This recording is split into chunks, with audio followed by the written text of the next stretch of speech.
Hi, second grade. Today you are going to be working on Skills Unit 5, and we're actually on Lesson 27 today. But what I did is I took part of Lesson 26 and pushed it into today's lesson. So this should say Lesson 27.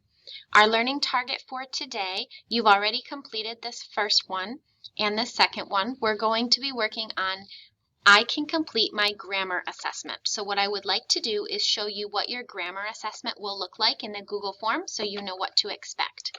If you take a look here, it says Unit 5, Lesson 27, Grammar Assessment. In the first section, it says, write the following correctly. You have the name Dr. Joe White, and then it says 4 changes needed. You have to decide, why is Dr. Joe White written incorrectly? And then you need to fix it on the line below. Think about what might need to be capitalized and if there needs to be any punctuation added. Then you have Mrs. Bonnie Black and June 3rd, 2011. You're going to have to make a couple of changes to that one as well. The next section says plurals. Choose the word that means more than one. You're going to select the choice that means more than one mouse, more than one fox, and more than one dragonfly. Number 7 is not a required question, but a bonus question that can earn you an extra point. It says, what is the rule you followed for question number 6? I'm looking for you to be stomping your foot and clapping your hands to tell me which rule you followed in question number 6. The next section says parts of speech. When we think about parts of speech, we think about nouns and verbs and adjectives.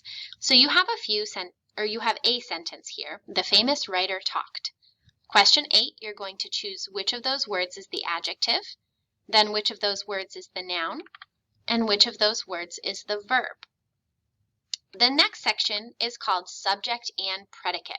Remember, the subject is who or what the sentence is about, and the predicate is what is happening in the sentence. So for questions 11 through 14, you are going to select either the subject or the predicate in each sentence. I gave you some clues in the directions, so make sure you use those. Section 2 is on the next page. It says verb tenses. So we're thinking past tense, meaning already happened, present tense, meaning right now, or future tense, meaning hasn't happened yet. You're going to read the sentence and decide, is the verb in the past tense, the present tense, or the future tense? And you have 5 questions for that section as well.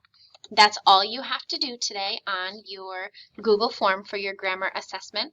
So make sure that you're taking your time, that you read the directions for every part, and use the hints that I left in the directions for you. Try your best and let us know if you have any questions.